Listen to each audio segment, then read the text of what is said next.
اعوذ باللہ من الشیطان الرجیم، بسم اللہ الرحمن الرحیم۔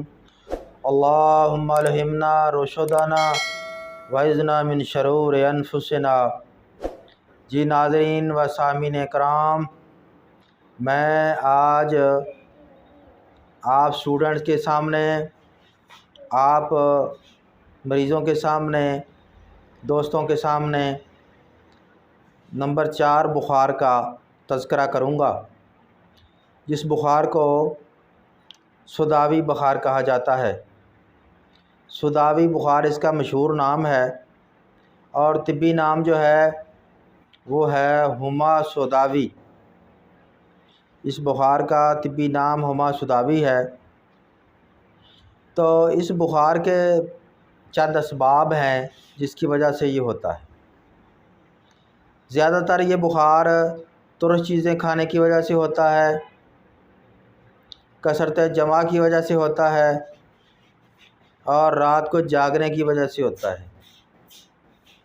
جو لوگ ان چیزوں کے مرتکب ہیں ان کو زیادہ ہوتا ہے، اور سودا پیدا ہو کر جب متعفن ہوتا ہے تو اس کے نتیجے میں یہ سوداوی بخار سامنے آ جاتا ہے۔ اس بخار میں اس کی علامتیں دوسرے بخاروں سے ذرا مختلف ہوتی ہیں، اور بخار سے بیشتر مریض کو بہت ساری جمائیاں آتی ہیں۔ بہت ساری جمائیوں کے بعد یہ بخار ہونا شروع ہو جاتا ہے۔ پھر نبض جو ہے وہ اپنی حرکات و سکنات بدل دیتی ہے، منہ کا ذائقہ سخت ہو جاتا ہے۔ ابتدا میں کرورے کا رنگ، جس کو ہم پیشاب کہتے ہیں، اس کو طب میں کرورا بھی کہتے ہیں، کرورے کا رنگ مریض کا جو ہے وہ سیاہی مائل ہو جاتا ہے، اور چہرہ بدن کی رنگت بھی آہستہ آہستہ سیاہی مائل ہونا شروع ہو جاتی ہے، اور مریض کی ہڈیاں جو ہیں، ان کے جوڑ ہیں، جہاں جہاں بھی ہیں جسم میں، ان میں سخت ورم ہو جاتا ہے، اور ہڈیوں میں درد کی کیفیت بھی پیدا ہوتی ہے۔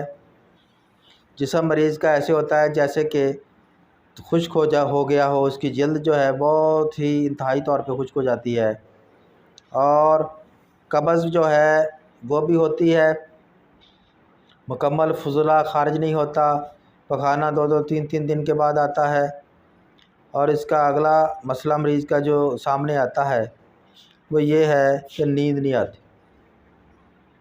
انتہائی خشکی گرمی کی وجہ سے نیند ختم ہو جاتی ہے اور نہ آنے کے برابر ہوتی ہے۔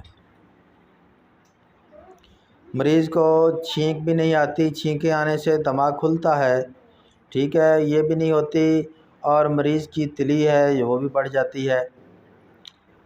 سوداوی بخار میں مریض کا جو ہے یہ سارے کا سارا نظام خراب ہو جاتا ہے، اور بات کرنے سے نفرت کرتا ہے مریض، اپنے آپ میں وہ رہتا ہے، اپنی سوچوں میں رہتا ہے، اور یہ ساری کی ساری علامتیں سوداوی بخار کی ہوتی ہیں۔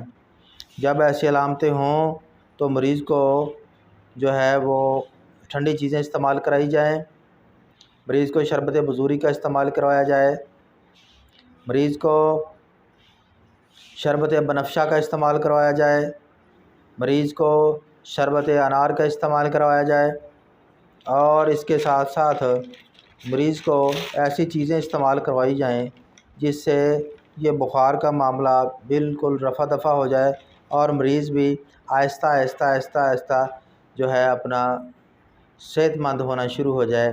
اس کا علاج ذرا مشکل ہوتا ہے، جو ایسے مریض ہیں وہ مطب پہ تشریف لائیں تاکہ ان کا تشخیص کرنے کے بعد علاج کیا جائے، اور جو بیرون ممالک کے لوگ ہیں وہ اپنی علامات بتا کر پنجاب لیول میں اور دوسرے شہروں میں جو لوگ رہتے ہیں وہ اپنی علامات بتا کر بذریعہ پارسل بھی میڈیسن منگوا سکتے ہیں۔ اللہ تعالیٰ آپ سب کو شفائے کاملہ دے۔ آپ کا دوست حکیم عبدالحفیظ، فاضل طب والجراحت، registered health care commission, Lahore.